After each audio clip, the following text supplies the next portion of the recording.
Sampling is a setting for all three render engines in Blender at the moment, but in this video we'll be specifically talking about sampling in Cycles.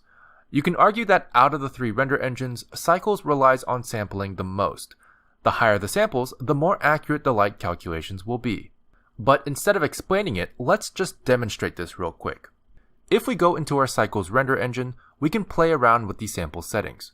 For the sake of demonstration, let's bring the render samples down to something low. Let's say 10. Now we can render out a test image by going to the render menu and selecting render image. Or you can press F12. If you look very closely, you can see that the image is very grainy and has a bit of noise. Now what I want to do is preserve this render so I can compare it to the new render I'm about to make with some tweaked settings. We can do that by simply changing the slot number. You can change your slot number by selecting a new slot from this drop-down menu here, or pressing J or any number on the number row. I'm going to go ahead and go to slot 2, which will save our previous render in slot 1 as we render a new test. So now we can go ahead and go to our sample settings again and change it to 400. Now if we render it, you'll notice first of all that it will take a lot longer.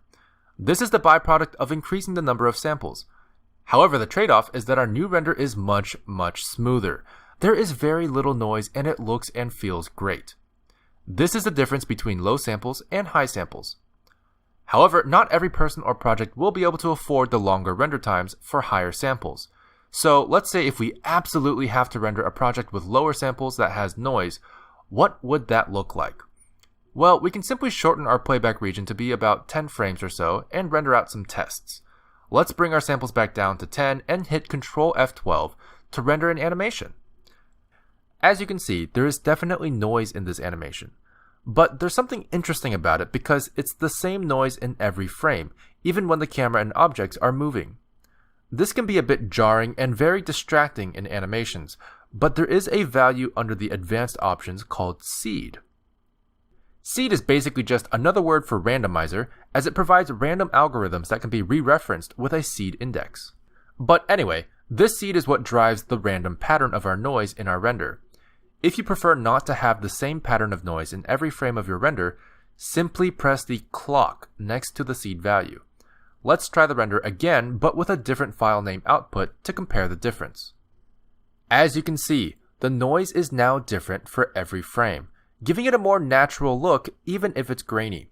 Now this is great, but ideally we still don't want any noise at all, but we still want to have short render times. Believe it or not, this is actually possible with the denoiser.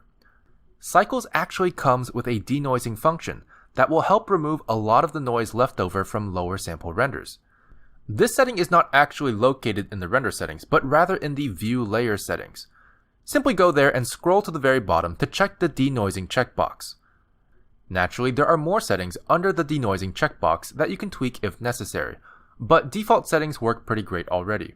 Sampling is a very important part of the Cycles workflow, and hopefully this video helps you understand it enough to get started with making your renders even better.